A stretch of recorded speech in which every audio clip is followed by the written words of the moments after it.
एक बार की बात है, कासगंज नामक गांव में सेठ करोड़ीमल नाम का एक सेठ रहा करता था। सेठ करोड़ीमल बहुत ही लालची था। उसका एक पुत्र था जिसका नाम सेठी था। सेठी स्वभाव में बहुत चालाक और बेईमान किस्म का बच्चा था। दूसरी तरफ उसी गांव में राजू नाम का लड़का था जो कि सेठी की कक्षा में पढ़ता था, लेकिन वो सेठी के बिल्कुल विपरीत था।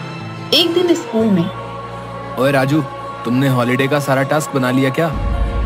अब हाँ, वो तो मैंने 2 सप्ताह में ही सारा होमवर्क कंप्लीट कर लिया था। तुमने कंप्लीट नहीं किया है क्या? और नहीं यार, और बुआ के घर चला गया था यार। 3 दिन बाद कमलेश सर की क्लास है।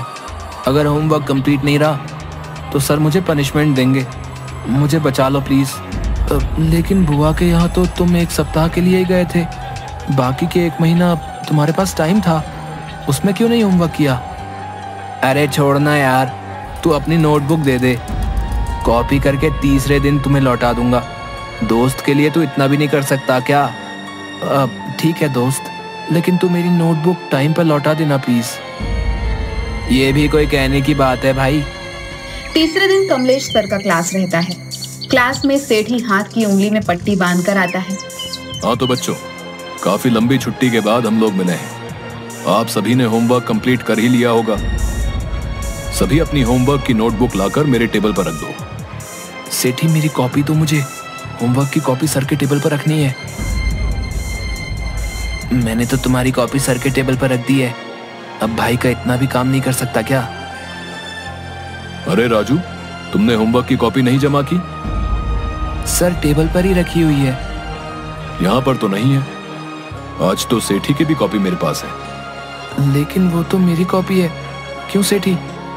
अब मैं क्या ही कह सकता हूँ तुम्हारी कॉपी के बारे में। जब मैं टास्क बना रहा था तो मैंने तुमसे कहा था कि टास्क बना लो, लेकिन तुम बराबर यही कहते थे कि अभी बहुत दिन है। क्यों झूठ बोल रहे हो सर? उस कॉपी में देखिए, मेरी हैंडराइटिंग है।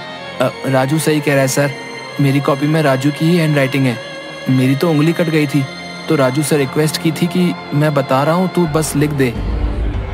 कमलेश सर राजू को होमवर्क ना करने के बदले सारा दिन क्लास में खड़े रहने की सजा दे देते हैं। सेठी, तुमने ऐसा क्यों किया? थोड़े से झूठ से अगर तुम्हारी जान बच रही है तो झूठ बोलने में कोई हर्ज नहीं है। सेठी लोगों को परेशान करता रहता था।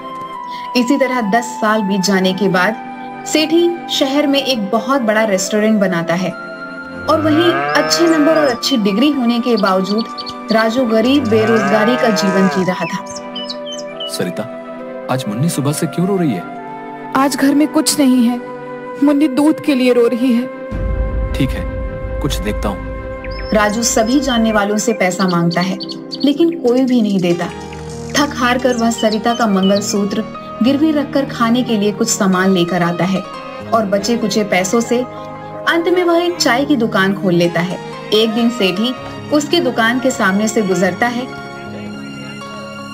अरे क्या यार, तुम चाय बेचोगे? हम लोग एक ही स्कूल में पढ़े हैं, सब क्या कहेंगे भाई? झूठ, फरेब, बेईमानी, मक्कारी की हलवा पूरी से कहीं अच्छा ईमानदारी से चाय बेचकर सूखी रोटी खाकर चैन की नींद सोना कहीं अच्छा है। हाँ तो भाई ठीक है, फिर रहो झोपड़ी में रूखी सूखी खाकर, और क्या। मुझे देखो, मेरे पास आज बंगला है, गाड़ी है, बैंक बैलेंस है, सब है। धीरे धीरे राजू की चाय की गुमटी बड़ी होकर कॉफी हाउस रेस्टोरेंट में बदल जाती है। उसका टेस्टी चाय, कड़ी मेहनत, मधुर व्यवहार और ईमानदारी के कारण हमेशा कॉफी हाउस फुल रहा करती थी। उधर सेठी का दोस्त चंदन, जो शहर का सबसे बड़ा सेठ हरीलाल का बेटा था, एक दिन सेठी के रेस्टोरेंट में खाना खा रहा था। रेस्टोरेंट में तो बहुत अच्छा खाना बनाया तूने। मेरे पास एक आइडिया है, पहाड़ी के ऊपर 5 स्टार रेस्टोरेंट खोलने का। 20 लाख रुपए के प्रोजेक्ट में 5 लाख का इंतजाम हो गया है। आइडिया तो बहुत अच्छा है। 15 लाख में लगाऊंगा। प्रॉफिट कितना मिलेगा मुझे? तो मेरा दोस्त है इसलिए 25% प्रॉफिट में मिलेगा। ठीक है, कल मैं तुम्हें कैश 15 लाख दे दूंगा, कागज तुम बनवा लो। क्या यार, जब दोस्त के साथ कागज पर डील करनी पड़े तो फिर दोस्ती कैसी? भाई अगर तुझे मुझ पर शक है तो प्लीज मुझे नहीं चाहिए तेरा पैसा। इस तरह इमोशनल बातों से बिना पेपर के डील चंदन सेठी से 15 लाख रुपए ऐंठ लेता है। 2 साल बाद चंदन को पता चलता है कि उस तरह का कोई प्रोजेक्ट था ही नहीं।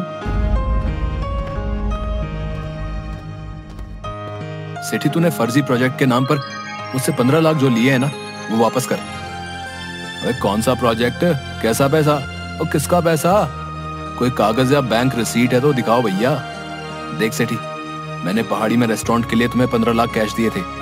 तुमने ही कहा था कि दोस्तों के बीच कागज का क्या काम। इस तरह कागज के अभाव में चंदन सेठी से 15 लाख रुपए हड़प लेता है। एक दिन इनकम टैक्स वाले छापा मारते हैं और टैक्स चोरी के आरोप में सेठी का दुकान सीज कर दिया जाता है। जल्द ही सेठी कंगाल हो जाता है। एक दिन राजू के कॉफी हाउस में, राजू भाई, आज मैं कंगाल हो गया हूँ, प्लीज मेरी मदद कर दो। मुझे फिर से बिजनेस करने के लिए पूंजी चाहिए। मैं जल्दी ही तुम्हारा पैसा लौटा दूंगा। ठीक है, मैं तुम्हें लोन दूंगा, लेकिन इस बार ईमानदारी और मेहनत से काम करना होगा। राजू से पैसा लेकर सेठी उसी के कॉफी हाउस के सामने अपना कॉफी हाउस भी खोल देता है। सेठी राजू के कैफे को कॉम्पिटिटर मानकर उसके कैफे को तरह तरह से बदनाम करने की कोशिश करने लगता है। अरिया, ये ले फेविक्विक और जा राजू के कॉफी हाउस में 2-2 बूंद सभी कुर्सी पर गिरा करा। जा। जैसे ही राजू का कॉफी हाउस ओपन होता है, लोगों की भीड़ लग जाती है। मौका देकर हरिया सभी की कुर्सी पर फेविक्विक डालकर आ जाता है। हाँ मालिक, जैसा आपने कहा था वैसा ही करके आया हूँ। शाबाश, अब आएगा मजा। बहुत ईमानदारी और मेहनत का पाठ पढ़ाता है।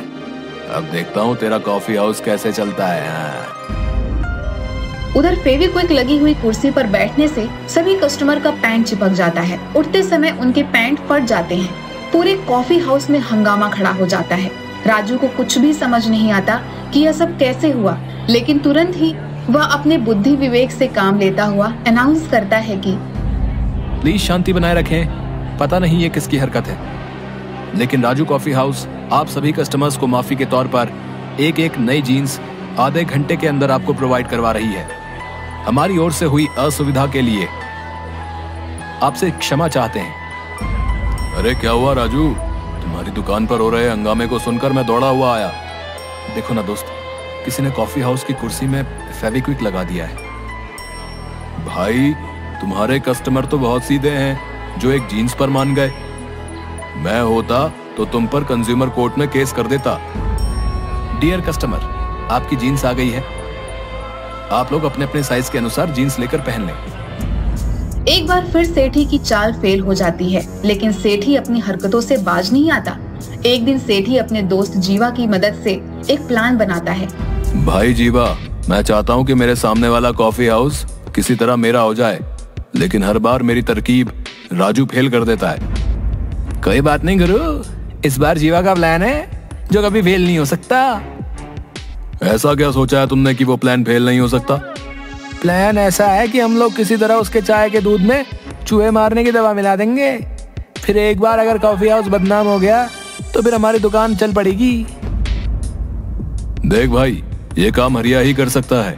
पिछली बार इसी ने फेविक्विक चिपकाई थी। ना मालिक, ये काम हमसे नहीं होगा। चूहे मारने वाला जहर से अगर आदमी को कुछ हो गया तो पाप मेरे ऊपर ही आएगा।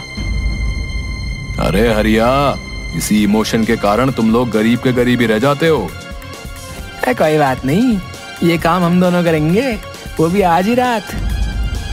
दोनों रात 12 बजे के अंधेरे में चूहे मारने की दवा को लेकर कॉफी हाउस में पीछे वाले रास्ते से घुसते हैं।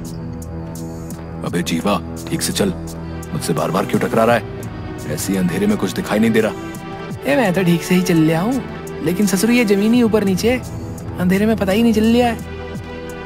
तभी जीवा के पैर के नीचे एक छुछुंदर आ जाता है और अनबैलेंस होकर सेठी के ऊपर गिर जाता है। सारे चूहे मारने वाली दवा सेठी और जीवा के चेहरे पर गिर जाती है। थू थू थू। अबे जीवा, तुम्हें कितनी बार कहा कि ठीक से चल, आखिर तूने मुझे गिरा ही दिया। अब ये पाउडर क्या है रे? ये चूहे मारने वाली दवा मेरे चेहरे पर गिर गई। चलो भागो यहाँ से, भागो यहाँ से। थू थू थू थू। भाई, मुझे कुछ दिखाई नहीं दे रहा है, मेरी आंखों में शायद ये दवा चली गई है। साला छछुंदर सारा खेल बिगाड़ गया। मार डाला रे। अब मेरे हाथों पर क्यों चढ़ा है तू? ये मेरा हाथ है, छछुंदर नहीं, जो बार बार लातों से मारे जा रहा है। मुझे क्या पता यार, मुझे तो कुछ दिखाई नहीं दे रहा है कि ससुरा छछुंदर कहाँ है और तेरा हाथ कहाँ है। दोनों किसी तरह गिरते पड़ते वापस दुकान में आ जाते हैं, जहाँ पर आते ही सेठी उल्टी करने लगता है। इधर जीवा की आंख लाल हो जाती है। 2-3 दिन के बाद, जीवा, आज हमें सावधानी पूर्वक रात में काम करना होगा। हाँ यार दोस्त, आज रात ही हम दोनों सारा काम कर लेंगे। कल के बाद अपना काम खत्म, फिर हमारी चाय की दुकान ही इस एरिया में चलेगी। हाँ, हम दुगनी कीमत पर चाय बेचेंगे। राजू के सारे कस्टमर हमारे होंगे।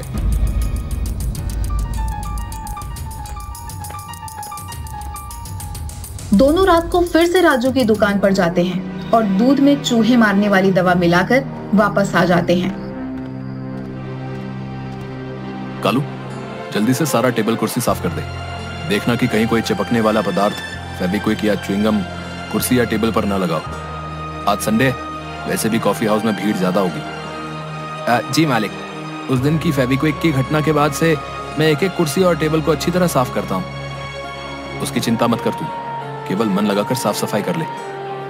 उस दिन के बाद मैंने कॉफी हाउस में सीसीटीवी लगवा दिया है। दूसरे दिन सुबह, संडे होने के कारण राजू की कॉफी हाउस में आज तुरंत ही हाउसफुल हो जाता है। सभी को कॉफी चाय दी जाती है, लेकिन कुछ ही देर में कस्टमर उल्टी करने लग जाते हैं। पूरे कॉफी हाउस में हाहाकार मच जाता है। मालिक, सभी कस्टमर उल्टी कर रहे हैं। कुछ तो गड़बड़ है चाय में, सीसीटीवी फुटेज देखनी होगी। इसी बीच सेठी पुलिस को फोन कर देता है। राजू को पकड़कर पुलिस ले जाने लगती है। 1 मिनट इंस्पेक्टर, जरा सीसीटीवी में देख लो कि किसने ये काम किया है। तभी सीसीटीवी फुटेज से पता चलता है कि सेठी और जीवा दोनों ने रात में आकर यहाँ पर कुछ मिलाया था। पुलिस जब उन दोनों को पकड़कर डंडे से मारती है, जीवा पुलिस को सारी बात बता देता है कि उसने सेठी के कहने पर दूध में चूहे मारने वाली दवा मिलाई थी। दोनों को पुलिस हिरासत में लेकर चली जाती है।